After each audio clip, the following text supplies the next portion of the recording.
नमस्कार दोस्तों, हरीश रावत जी ने आज एक पोस्ट की है।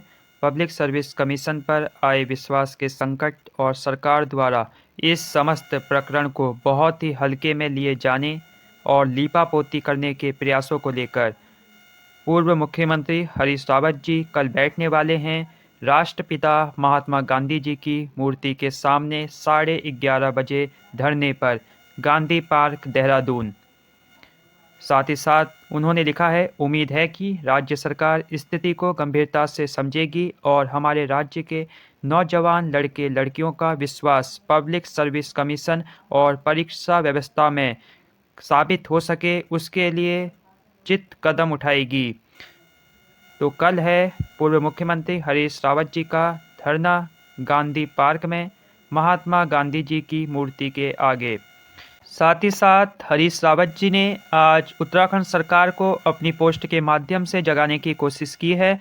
उन्होंने लिखा है, अब जितना जितना हम इस मामले में सोच रहे हैं, आज जो कुछ अखबारों में निकला है, मेरी समझ से यह नहीं आया कि यह जो जांच है वह एसटीएफ कर रही है या कोई नई एसआईटी। तो यहाँ कटाक्ष किया है उत्तराखंड सरकार पर और सरकार से पूछा है, आखिरकार जांच कौन कर रहा है, एसटीएफ या कोई नई एसआईटी।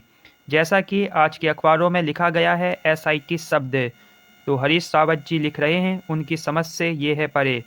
दूसरी बात, बहुत ही गंभीर मुद्दा उठाया है उन्होंने लिखा है कि मेरी समझ में ये नहीं आ रहा है कि नया पेपर बनाकर आप 2-4 दिन के अंदर कैसे इम्तिहान करवाएंगे। संदेश गहरा हो रहा है, शायद यहाँ संदेह होगा, यहाँ संदेह लिखा है, जो भी हो, संदेश गहरा हो रहा है। कहीं ऐसा तो नहीं कि उसी प्रश्न पत्र में थोड़ा सा फेर बदल करके आप इम्तिहान करवाने जा रहे हैं। हरीश रावत जी का कहना है, जब पेपर पर सवाल उठ रहे हैं, चयन आयोग पर सवाल उठ रहे हैं, जब प्रश्न पत्र संदिग्ध बताया जा रहा है, तो इस स्थिति में यूकेपीएससी फर्स्ट गार्ड का एग्ज़ाम इतनी जल्दी कैसे करवा सकता है। उन्होंने लिखा है, क्या आयोग इस पर ध्यान नहीं दे रहा है। आयोग की प्रतिष्ठा दांव पर है, किसी और की प्रतिष्ठा नहीं, राज्य की प्रतिष्ठा भी दांव पर है, लेकिन आयोग की प्रतिष्ठा भी दांव पर है। राज्य लोक सेवा आयोग से उम्मीद की जाती है वह भारतीय लोक सेवा आयोग के उच्च मापदंडों के अनुरूप काम करेगा। ऐसा लग रहा है जैसे यूके ट्रिपल एससी की तरह यूकेपीएससी काम कर रहा है, जिस प्रकार के सवाल यूकेपीएससी में उठ रहे हैं और तरह तरह के घपले यूकेपीएससी में सुनाई दे रहे हैं। तो कल है हरीश रावत जी का इस संबंध में धरना। साथ ही साथ उन्होंने लिखा है, अब राज्य का पब्लिक सर्विस कमीशन एक बहुत ही ऐसी स्थिति में है जहां उसकी एक गलती पूरे पब्लिक सर्विस कमीशन के सिस्टम को ध्वस्त कर सकती है। एक तरफ पब्लिक सर्विस कमीशन के माध्यम से विभिन्न परीक्षाओं में बैठने वाले अभ्यर्थी, उनका विश्वास टूट गया है क्योंकि संजीव प्रकाश चतुर्वेदी जो कि अनुभाग अधिकारी थे, वो न केवल अत्यधिक गोपन विभाग जहां से पेपर बनते हैं वही नहीं, जहां से पेपर सेट होने की प्रक्रिया भी है, उस प्रक्रिया के साथ भी जुड़े हुए थे। ये धारणा बन गई है कि कहीं ना कहीं शुरुआत में गड़बड़ है। अभ्यर्थियों को यह लग रहा है कि हमारी प्रतिभा के साथ न्याय नहीं हो पाएगा और कोई ना कोई और दूसरे तरीके से जो लाभ उठाने वाले हैं वो लाभ उठा जाएंगे। तो परीक्षा ठगी छिपी नहीं होनी चाहिए। अभ्यर्थी नौजवानों के अंदर कॉन्फिडेंस डालना बहुत आवश्यक है। इसलिए जब पब्लिक सर्विस कमीशन में पेपर लीक का मामला आया था तो मैंने राज्य के नौजवानों लड़के लड़कियों से माफ़ी मांगी थी, बजाय कुछ कहने के, सरकार की आलोचना करने के, क्योंकि यह एक बहुत ही अत्यधिक गंभीरता का मामला हो गया है। राज्य की बुनियादें हिल जाएंगी यदि आगे भी कुछ ऐसा हुआ। राज्य की बुनियादें हिल जाएंगी यदि आगे भी कुछ ऐसा हुआ। तो हरीश रावत जी ने अपनी चिंता यहाँ व्यक्त की है। आखिरकार जिम्मेदारी कौन लेगा? यह उनकी जिम्मेदारी है कि अब जो भी परीक्षा हो वह फुल प्रूफ हो। यदि वह फुल प्रूफ नहीं होगी और कहीं से भी कोई भी संभावना पैदा भी हो गई तो फिर पब्लिक सर्विस कमीशन और शासन का पूरा सिस्टम उसके लिए जिम्मेदार होगा।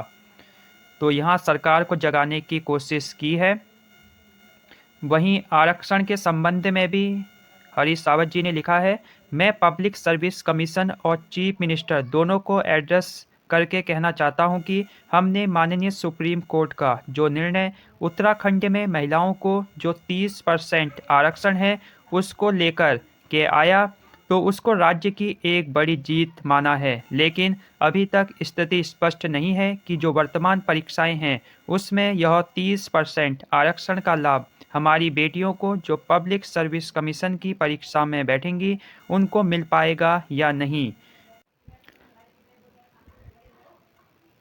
तो यह सुनिश्चित किए बिना मैं समझता हूं कि यदि आप इम्तिहान की तरफ जा रहे हैं तो जो महिला अभ्यर्थी उत्तराखंड के हैं उनको आप डिसएडवांटेज में नुकसान की स्थिति में रख रहे हैं और कल फिर एक और दिक्कत आएगी। इसलिए माननीय मुख्यमंत्री और अध्यक्ष दोनों को इस बात का निर्धारण करना चाहिए, यह सुनिश्चित करना चाहिए कि अब जो भी परीक्षा हो उस परीक्षा में 30% हमारी बेटियों बहनों को स्पष्ट तौर पर आरक्षण का लाभ मिले।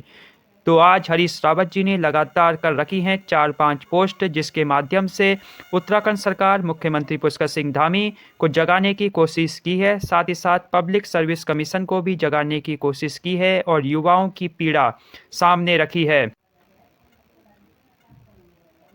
युवाओं को मानसिक तनाव में डालने वाली सबसे बड़ी बात यह है कि अगले हफ्ते फॉरेस्ट गार्ड का एग्ज़ाम है, लेकिन अभी तक यूकेपीएससी ने क्लियर नहीं किया है ये एग्ज़ाम होगा या नहीं। तो बहुत ही विकट स्थिति में फंस चुका है उत्तराखंड का युवा। युवा हताश, युवा निराश, आखिरकार कब होगा युवाओं की समस्याओं का समाधान, आखिरकार कब, पूछता है उत्तराखंड। धन्यवाद, बने रहिए चैनल के साथ।